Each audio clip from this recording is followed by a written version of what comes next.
पुढची बातमी बघूयात। रस्त्याची पाहणी करायला आलेल्या अभियंत्यासमोरच ट्रक कोसळलाय। बीडच्या वडवणी तालुक्यातील खडकी इथे ही घटना घडली।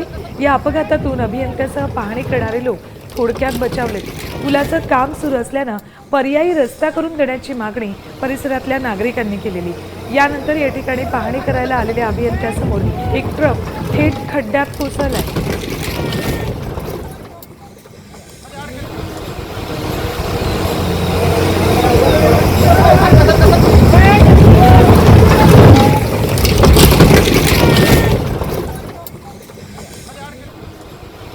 नशीब बलवत्तर म्हणून हे सगळे यत्न बचावले, अन्यथा यात जीवितहानी सुद्धा झाली असती। रस्त्याचे इथे काम सुरू होतं, पाहणी अभियंत्यांकडून केली जात होती आणि त्याच वेळेला हा ट्रक थेट खड्ड्यात आडवा पडला।